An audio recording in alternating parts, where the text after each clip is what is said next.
Hi guys, today is really dominantly aimed at real estate people, but if you're in any other profession, insurance or car sales or anything else, I am sure you'll still get something out of it, so listen up. I'm David Seymour, this is the nitty gritty of selling. So just before I start and telling you some good things, I just want to touch on something, because someone asked me this just the other day. Why do I think people should listen to me? I don't think people should listen to me. If you don't want to listen to David Seymour and the nitty gritty of selling, what are you doing here? I don't have a problem with that. But I tell you what, when I was in my insurance industry career, I was always at the top of my game. When I was selling Sunshine Homes, I near doubled the number of sales that the Whangarei sales yard was doing, from 30 odd sales to nearly 60 sales a year. When I was in real estate, I was earning really good money during the last couple of years, over $500,000 worth of gross commission income to the office. So you do the math, you know. The thing being is the processes I put in place, the things that I did worked. If they worked for me, I'm pretty sure they can work for just about anybody if you're prepared to commit to doing things.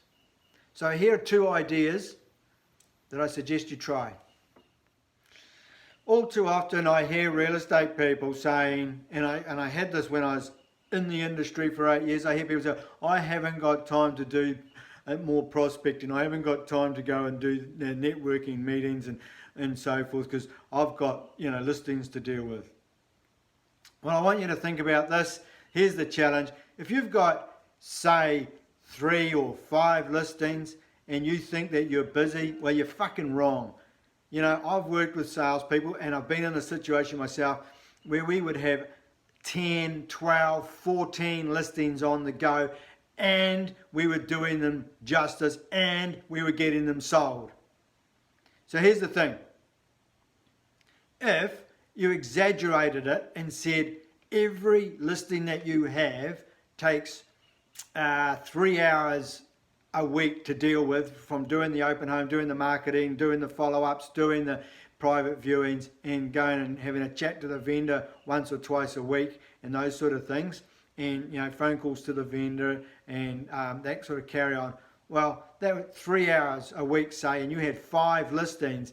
Guess what? That's only 15 hours a week of work that you are doing. 15 hours a week if you had 5 listings. So come on, if you had 10 listings, it's 30 hours a week. You've still got plenty of time. There's a lot more than 30 hours in the week. There's definitely a shitload more hours than 15 hours in the week. So what are you doing with your time?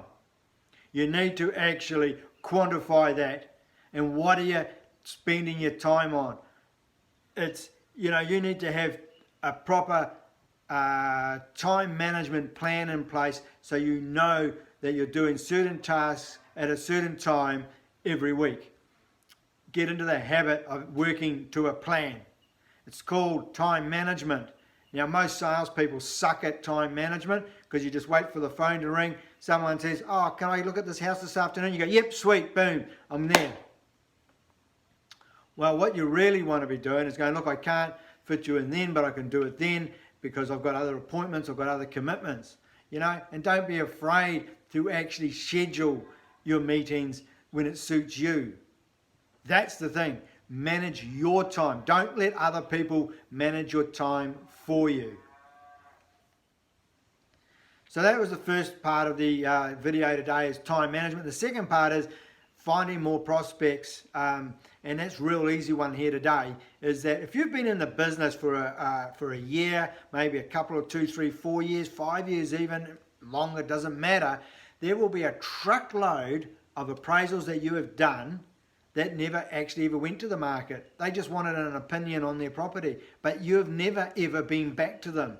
And now I was out yesterday with a family member who actually, we went and looked at a little lifestyle property with him just out of interest, and he said to me, I had an agent come and give me an appraisal about a year ago on my property, but I've never heard from them since. Who should I use? Go figure. If you've done an appraisal and just because they didn't list there and then or within the next week or so, don't drop them. you should be staying in touch with these people, giving them up-to-date market information, giving them a phone call now and again and just say, hey, is there anything I can help you with? Have you thought about this or this or this? And, you know, it's not fucking rocket science, people, but you're just letting shitloads of business go without any further contact with them. And so some other agent is going to pick them up. And then you go, oh, I wonder why they didn't list with me. Oh, I did an appraisal on that place. So stop being fucking lazy and actually work your database. Having a list of people is one thing. All that is a list. Having a database is exactly that. A database is something that you work and work consistently. So you should actually have your database of clients that you've sold houses for, clients you've sold houses to, and prospective appraisals that you're working on, done appraisals for, that sort of thing. And then another part is other buyers that you've been working with, they haven't done anything with. Not everyone's going to rush out and buy a house this week just because they thought about it yesterday. That might be a 3 or 4 month process for some people. So stop being lazy and stop doing that whole Groundhog Day and prospecting